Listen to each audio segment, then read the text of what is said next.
Fala, fala meus cabeçudinhos, começando aí mais uma semana maravilhosa, abençoada. Hoje eu vou falar um pouquinho mais baixo do que eu costumo falar, porque fiz um procedimento de implante dentário.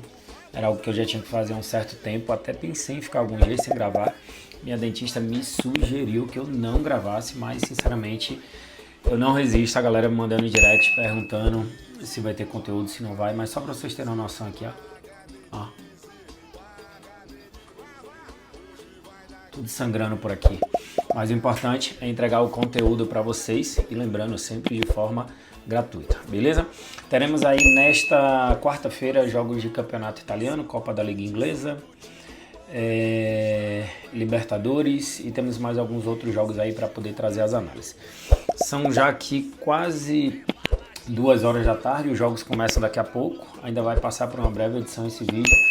Então peço desculpas porque o vídeo de hoje vai ficar um pouco em cima principalmente dos horários dos torneios europeus, beleza? Mas o importante é entregar o conteúdo.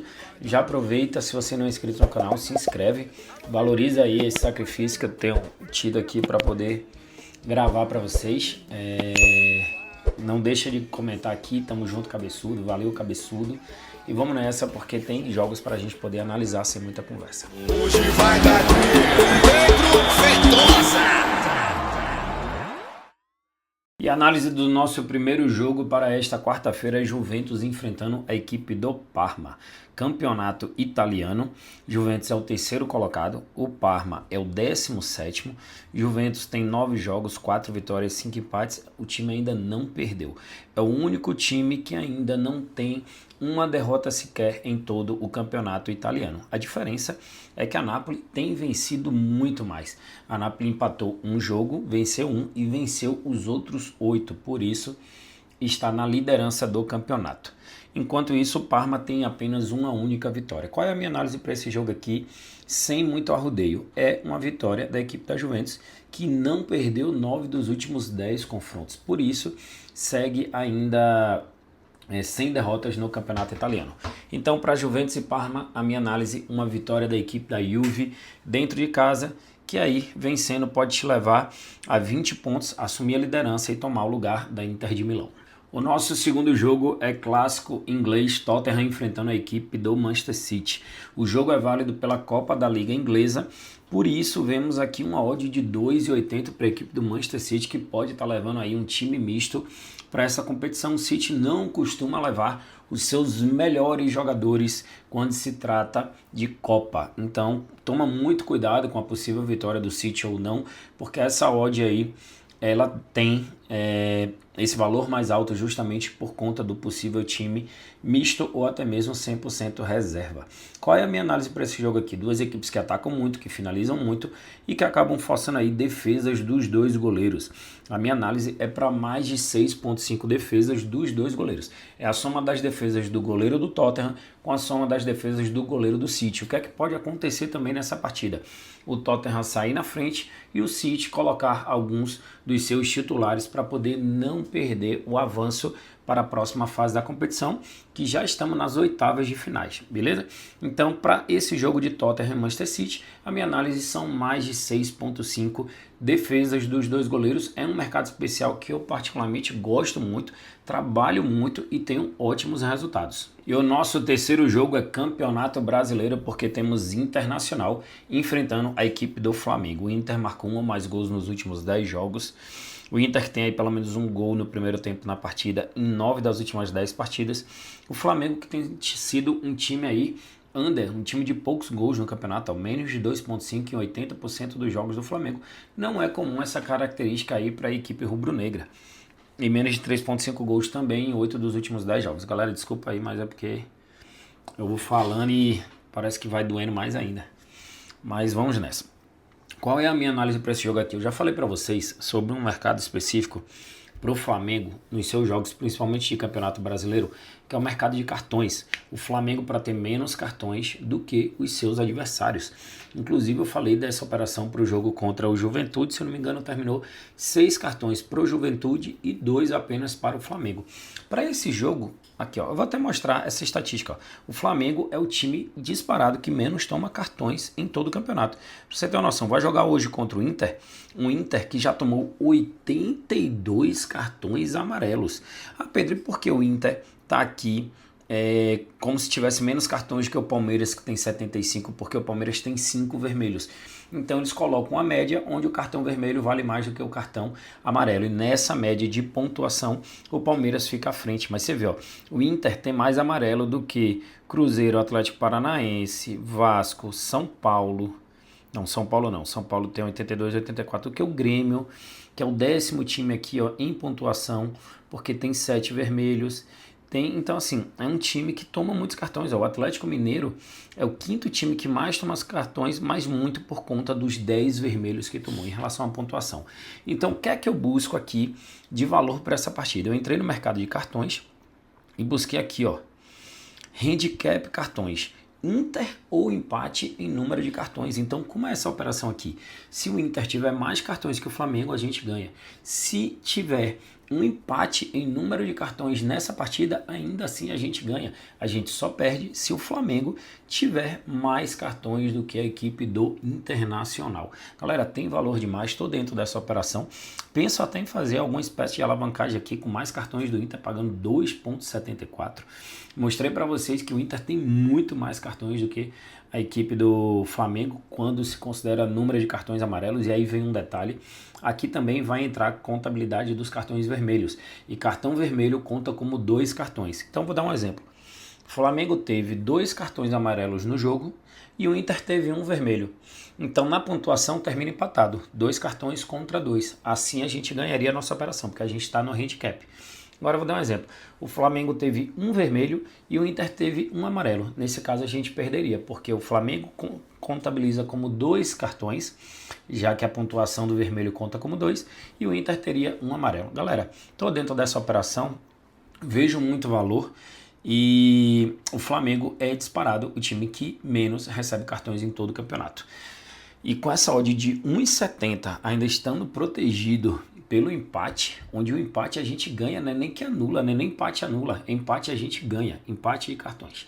Então estou dentro dessa operação. Vamos de confronto que vale vaga para a próxima final da Copa Sul-Americana. Argentina contra Brasil, Lanús contra Cruzeiro. O primeiro jogo terminou empatado entre essas duas equipes, um empate de 1-1 aqui no Brasil. Agora é o confronto da volta e eu quero ver 2 operações aqui com vocês. Uma delas seria um Lanús ou empate. Ah, Pedro, você vai torcer contra o time brasileiro. Cara, não tem nada a ver com torcida, não tem nada a ver com o que eu quero como resultado de jogo. Lógico que gostaria muito que o Cruzeiro avançasse para a final, até quem sabe para poder estar presente nesse campeonato, nessa grande final e tal. Mas assim, uma coisa é o que eu quero, outra coisa é o que os números dizem. E cadê? Tá difícil, hein? Vamos ver aqui se tem a parte só para hoje logo direto.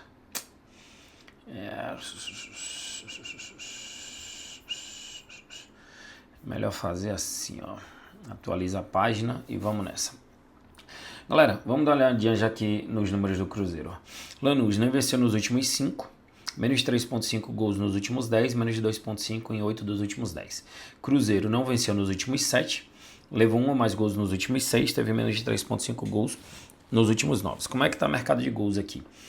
Menos de 2,5 gols pagando 1,50. Por se tratar de um jogo decisivo, eu teria cuidado com esse mercado de menos de 2,5. Por quê?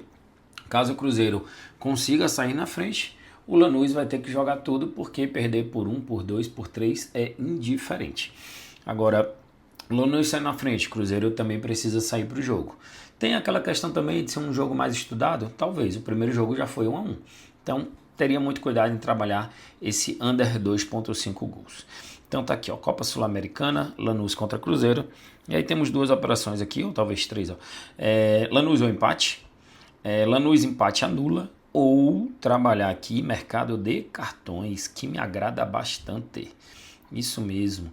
Principalmente um jogo de Sul-Americana, me agrada demais essa linha aqui de mais de 4,5 cartões.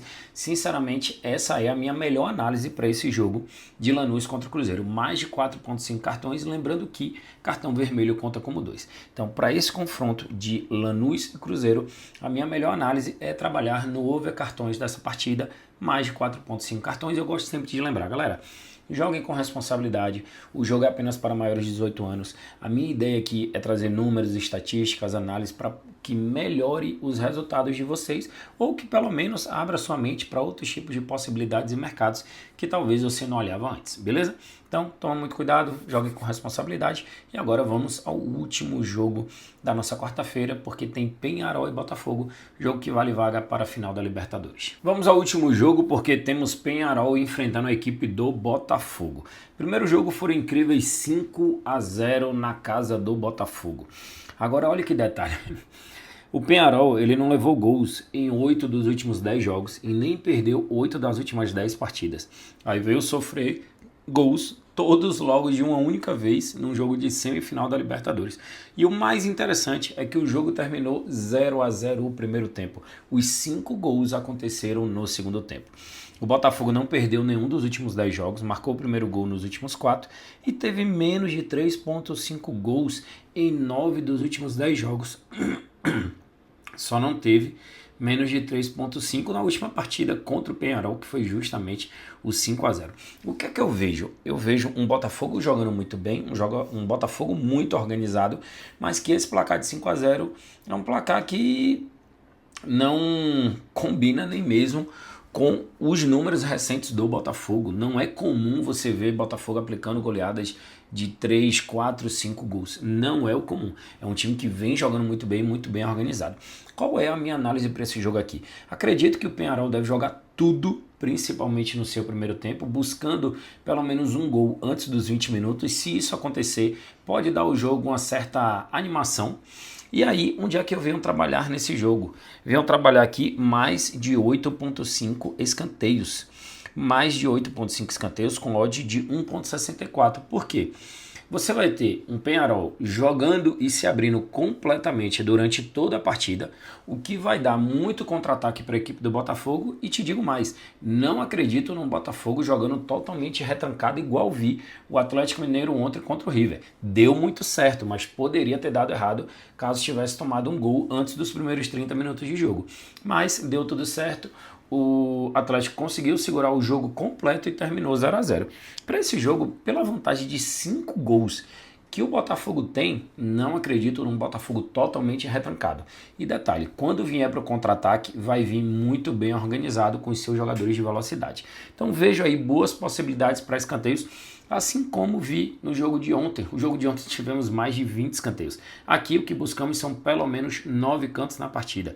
E pode ser escanteios tanto do Peñarol quanto do Botafogo. É a soma dos escanteios das duas partidas. Também acredito que o Botafogo deve marcar alguns escanteios nesse jogo, sem falar que o Peñarol vai precisar atacar de toda forma, mesmo que desordenadamente. Então o meu palpite para Peñarol e Botafogo é mais de 8,5 escanteios. Pensei em trabalhar com vocês também aqui o Peñarol para dar mais chutes no gol, mas eu vi que a média de chutes no gol do Peñarol não é boa. Tudo bem que a necessidade do placar pode fazer com que o time acabe finalizando mais do que costuma, mas preferi não me abrir para esse risco, tá? Então, Peñarol e Botafogo, minha análise mais de 8,5 cantos. E o meu palpite gratuito para essa quarta-feira de futebol, quarta-feira de semifinal de Libertadores da América, são mais de 8,5 escanteios no jogo Peñarol contra a equipe do Botafogo. Como já falei na explicação anterior, veja um Peñarol que vai jogar até de forma desordenada, buscando um gol de qualquer forma no início do jogo, para poder criar uma esperança que, na minha opinião, não vai acontecer. Não tem como o Botafogo não sair do Uruguai classificado. Essa é a minha opinião. E podem me cobrar depois se o Botafogo perder essa classificação. Cara, sinceramente, não vejo como. Ah, Pedro, mas é futebol, lógico. Futebol é evento futuro incerto, tudo pode acontecer. Mas eu, diante dos meus estudos, análise, diante do que eu vejo o Botafogo jogar, não vejo o Botafogo correndo o risco de perder por 5 gols ou mais de diferença. A minha análise aqui são o mercado de escanteios, onde é a soma dos escanteios do Peñarol com a soma dos escanteios do Botafogo, um número acima de 8,5 cantos. Coloquei aqui uma unidade de 2.000 para um possível retorno de R$ 3.280. Esse é o meu palpite gratuito, é dessa forma que eu vou entrar nesse jogo, além também de procurar algumas outras boas opções. E se você quer receber outros palpites, outras análises, já aproveita e me segue no Instagram, Pedro Feitosa. Tô lá, 1,2 milhões de seguidores, conta verificada. Se tiver outro, deve ser algum fakezinho aí, tá? Então vamos nessa, tamo junto e até mais. Encerrando aí mais um vídeo de análise, gostaria de agradecer a cada um de vocês que ficaram comigo aqui até o final. Agradecer aí as mensagens, aos comentários, galera reconhecendo todo o esforço que tenho feito para poder manter o conteúdo aqui sempre ativo para vocês, mesmo eu não estando nas minhas melhores condições médicas, beleza? Valeu galera, abração, tamo junto e até o vídeo de amanhã. Hoje vai dar Pedro Feitosa.